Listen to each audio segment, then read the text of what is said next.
Thunderbirds are go. Now on the big screen, in Technicolor and Techniscope. Thunderbirds Are Go was probably just an enormous amount more problems. Everything had to be that much better.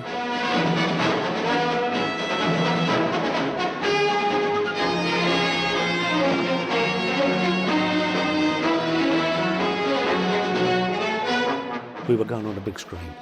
We're blowing up here. The sets had to be immaculate. The props had to be that little bit better.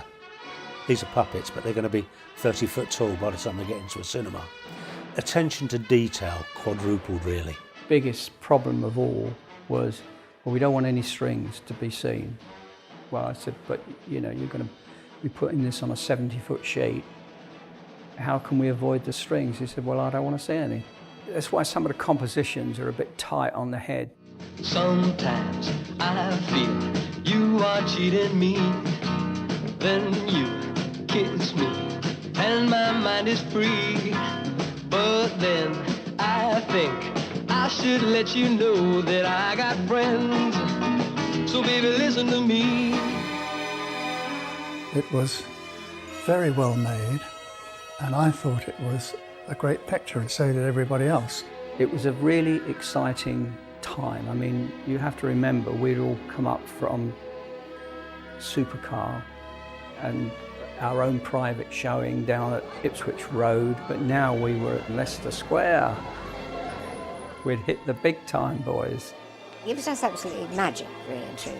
I was with an executive from the American company that had co-produced it with Lou, and he was swirling his scotch around in a glass and thinking, and he said, you know, Jerry, I can't make up my mind whether this is going to take as much money as Bond or more.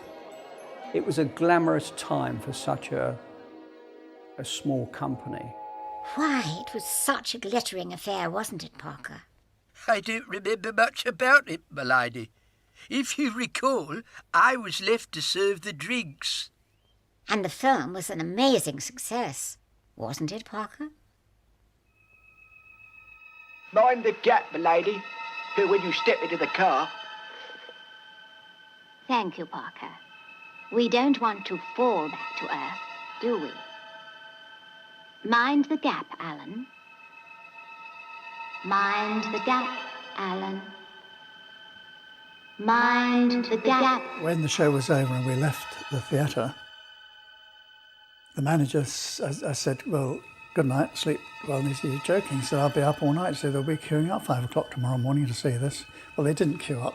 In fact, the theatres were empty. I don't think it got a very good reception at all. I think the reviews were stilted. They weren't kind, as critics aren't. And obviously, it hurt. And the only thing that we could think was at that time, the audience was not used to seeing a feature film version of a television show.